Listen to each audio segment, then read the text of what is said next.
سبحان الله وبحمده عدد خلقه ورضا نفسه وزنة عرشه ومداد كلماته. اللهم صل وسلم وبارك على سيدنا محمد عليه أفضل الصلاة والسلام. يا صباح الخير عليكم جميعا. كل اخواتي وحبايبي اللي منوريني دايما بوجودهم. لو عايزة تعدي مرحلة تربية البط بدون أي أمراض ولا بدون ما ياخد منك أي برد ولا يتعب منك ولا يجيله إسهالات، يعني إيه هي المرحلة اللي بتمشي بيها للبط من عمر اليوم لحد ما يجيب معاك عمر الشهر، ويبتدي ان هو يريش كده من غير تعب ومن غير مشاكل. ان شاء الله باذن الله ده كله هنعرفه من خلال الفيديو. طبعا انا هنا بصور معاكم دورة البط دي على طول وباستمرار، وكل يوم بنزل لكم مقطع ليها علشان تشوفوا حجم البطة بيتحول ويتغير ازاي. طبعا انا هنا علشان بحافظ على البط بتاعي ازاي، دايما وباستمرار بنضف تحت الطيور بتاعتي، بوسع المكان ليهم.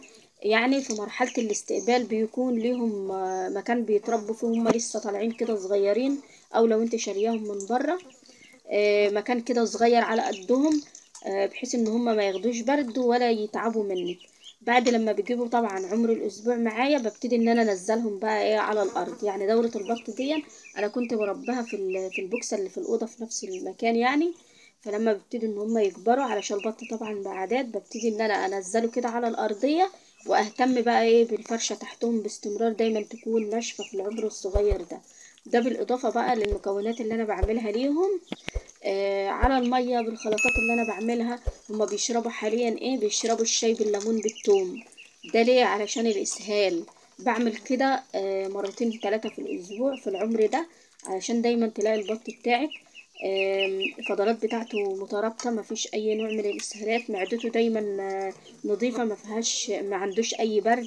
لو عملت الوصفه دي بتاعت الوصفه دي بتاعت اجدادنا بتاعت زمان، ايام ما كانوا الناس بيربوا الطيور بالبركه كده من غير اي علاجات، بالحاجات اللي بيعملوها من البيت، وكانوا الطيور بتكبر وما بيحصلش اي حاجه.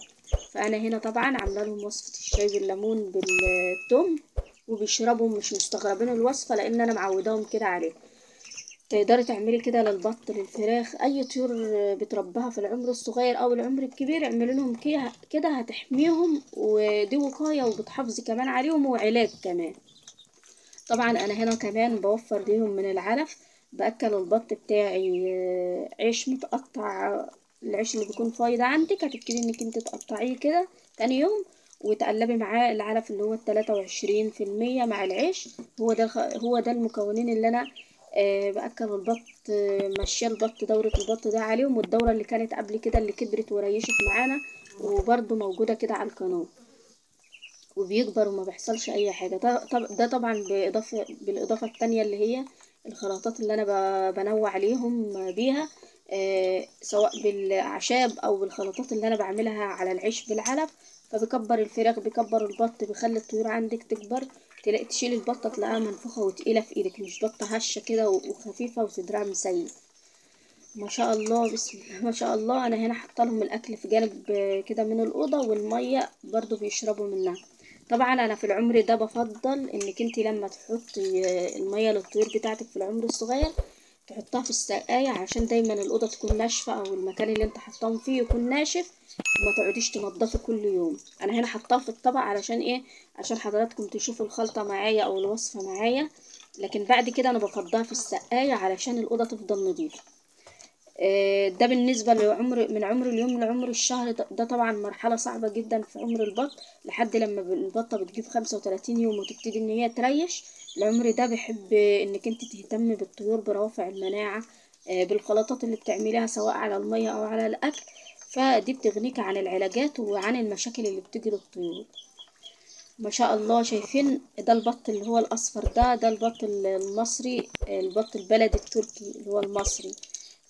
طبعا ما شاء الله بيطلع لي من البيت، وبصوره دايما البطه وهي مطلعاهم، بصور معاكم دايما البط وهو مطلع عندي، اللي حابب بقى ان هو يشوف الفيديوهات اللي فاتت ويشوف ازاي حجم البطه بيتحول ما بين يوم للتاني. طبعا انا هنا ابتديت بقى ان انا حطيت لهم كده الاكل في اول اليوم، بيبتدوا ان هم يشربوا. طبعا لو انت هتعملي لو البط مش تعبان او لو البط بالفعل عندك عنده اسهال، اعمليها كده على عطش، يعني البط تكوني معطشاه قبلها بساعة وتروح حاطه لهم السقوة دي، بتكون يعني ممتازة، بتخلي الطيور كده تشرب، وتلاقي دايما معدتهم نظيفة مفيش اي اسهالات. ومش تستني لما الطيور بتاعتك يعني تتعب وبعد كده تدوري على علاج.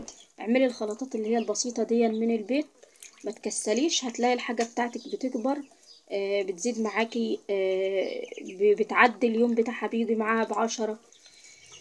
هي دي الطريقة اللي انا بتعامل بيها مع الطيور بتاعتي البط والفراخ، وبيكبروا وما بيحصلش اي حاجة.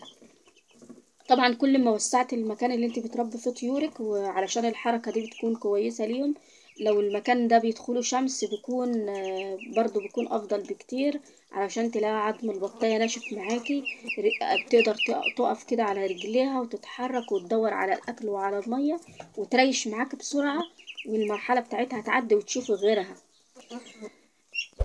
ان شاء الله باذن الله استنوني كده في فيديو جديد، لمقطع فيديوهات جديده تستفادوا منها. طبعا كل فيديو بيكون في حاجه مختلفه عن التانية، او هتطلع ان شاء الله باذن الله استاذه كده في تربيه الطيور.